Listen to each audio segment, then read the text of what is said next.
All the talk about someone passing the tallow white cloth from inside that dark-colored pickup truck, all the zooming in on videos, and discussing it. Well, we were all right. There was someone else inside that truck, besides Christopher's father. More breaking news coming through in the Savannah Soto case. Another arrest has been made. It's none other than someone we suspected all along, Christopher's stepmother, 47-year-old Myrta Romanos. As soon as the first two arrests were made, people started going through Myrta's social media. Shortly after the arrests, she scrubbed her social media, and there was not much to see. Myrta was arrested on Wednesday. She was seen wearing a black Ozzy Osbourne shirt as she was taken to a waiting patrol car. Myrta has been charged with altering, destroying or concealing a corpse, abuse of a corpse, and tampering with evidence. Surveillance footage shows Myrta leaving the home in a black truck with Christopher Preciado and his dad. Video then shows her returning to the residence along with the two men. Police believe that it was her gun used in the killings. Mirta, as a mother, how did you be involved in this? Mirta, did you give Do you have Christopher anything your to say to gun? the family? Do you have anything to say to these families? Did you give Christopher your gun used in this murder? Why did you do it? Are you sorry? You have nothing to say to the family. Did you give Christopher your gun? How can you sleep at night? Different car. How long have you been able to sleep at night? Do you have anything to say to the family? Did you give Christopher your gun? What is your silence supposed to say? What message is your silence sending? Are you sorry? Today that happened, they were able to develop enough evidence to charge 47-year-old Myrta Romanos, that's Myrta Ramanos.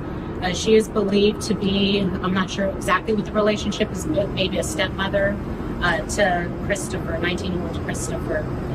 She is being charged with 3 felonies. The first one being alter, destroy, conceal a human corpse, which is a second-degree felony. She's also being charged with abuse of corpse, which is a state jail felony, and a third charge, tampering with evidence.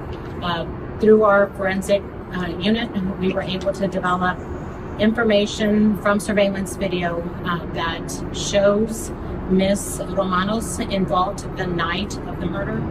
That video surveillance shows her at the home right after the murders, and she was seen on video surveillance leaving in that black truck that we all saw on the surveillance video, and then returning to her home with Christopher and Ramon in that truck. At this time, I'll take any questions that you want. It was her weapon, right? Excuse me? They matched her weapon to the ballistics. Right, that tampering with evidence, from what we understand, she stated that was her gun. So we do know that that was her weapon.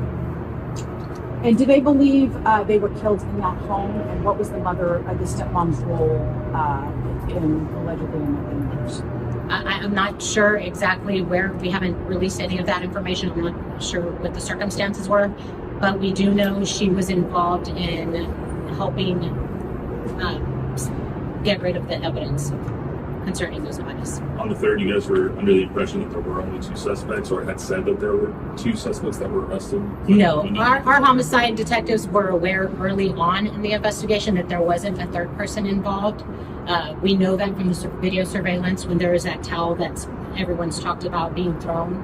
At that time, we just didn't have enough evidence to say that that was Miss Myrta Romanos. But like I said, since then, they've developed enough evidence from surveillance video from the home showing her leaving with the 2 as she gets into that truck. And then when they return to the home, it's her, Christopher, and Ramon in that truck. Had she called you guys in the past week to come to the house at all? Because I know there's been some vandalism there. I'm not aware of any of that. As of right now, are you under the impression there are any more suspects? At this time, we're confident that there's no more suspects. At this time, we're confident that these were the 3 individuals that were involved in this case. Do you believe this is connected somehow to a larger ring or crime ring or anything like that? We don't have any information to lead us to believe that. We do know that there was, I guess, a transaction earlier in that night. What happened and transpired was Matthew Guerra and Savannah.